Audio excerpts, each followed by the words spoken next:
¿Qué tal, amigos de Ecoeconómico? Pues el día de hoy estamos obligados a dar una revisión, hacer un análisis muy específico sobre el paquete económico y algunas de las lecturas macroeconómicas necesarias. 4 aspectos vamos a tratar. Primero, observamos que las expectativas económicas son optimistas y con altos riesgos. El segundo aspecto, observamos un presupuesto restrictivo tanto en ingresos como en gastos. Y si observamos que el paquete económico que presenta el gobierno federal al Congreso evidentemente muestra un debilitamiento en términos de recursos a las entidades federativas del país. Y obviamente un cuarto aspecto que tiene que ver con los riesgos que implica este planteamiento macroeconómico nacional que difícilmente observamos se puede cumplir en algunas de sus principales variables. Si vemos en términos de las expectativas económicas, decimos, son optimistas y tienen muchos riesgos. ¿Por qué razón?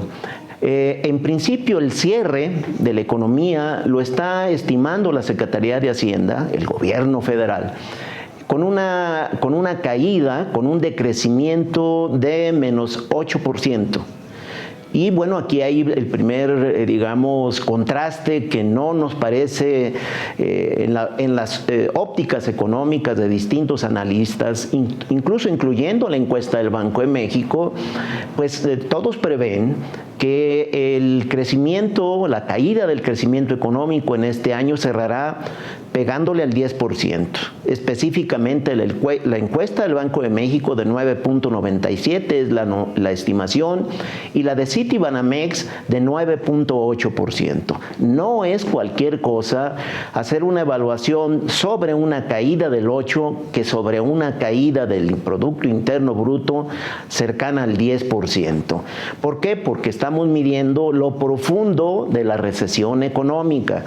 Por eso creemos que vale la pena hacer una revisión cuidadosa de esta estimación. Y el segundo aspecto tiene que ver con la expectativa del crecimiento económico para el próximo año, para el 2021.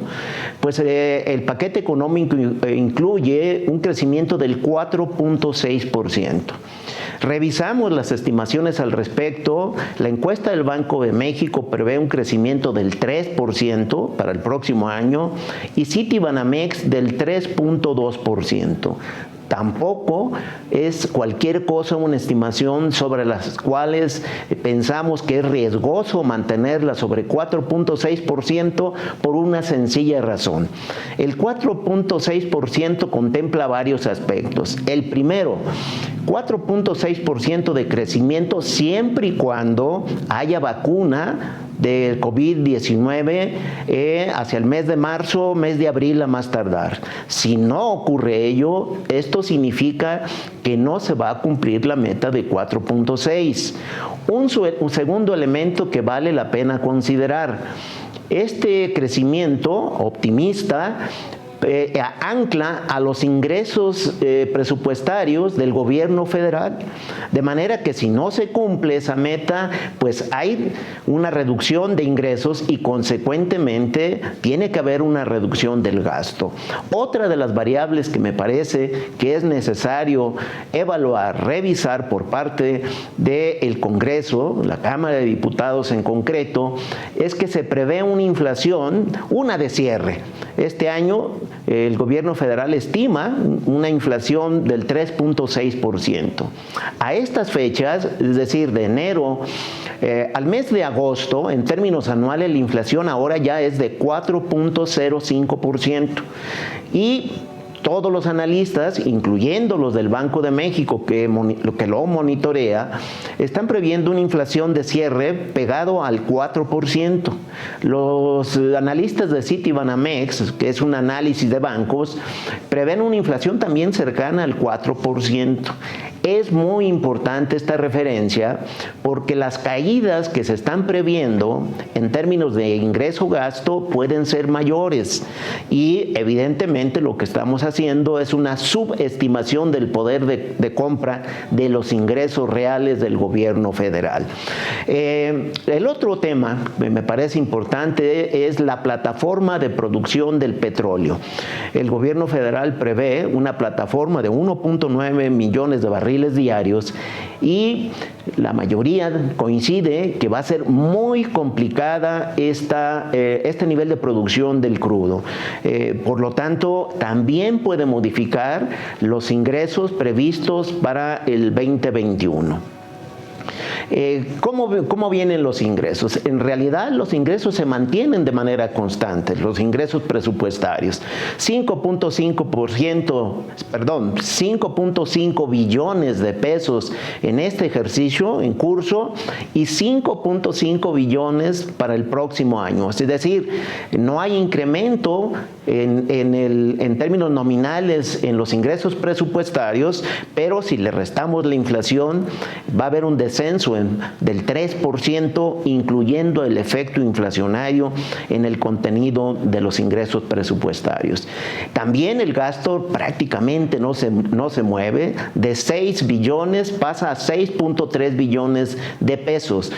Hay un decrecimiento de menos 0.3%, pero como lo decíamos, si la inflación es mayor y es de 4%, que es lo que pensamos puede suceder, la caída va a ser de 1.3% en el gasto público federal. ¿Cuál es el otro elemento?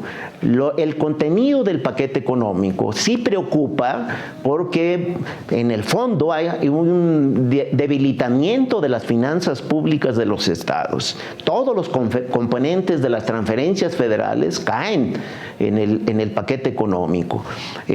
Todo el gasto federalizado para el 2021 tiene una caída del 9%, es decir, los estados van a recibir menos recursos que en el presente ejercicio por el orden de 116,000 millones de pesos.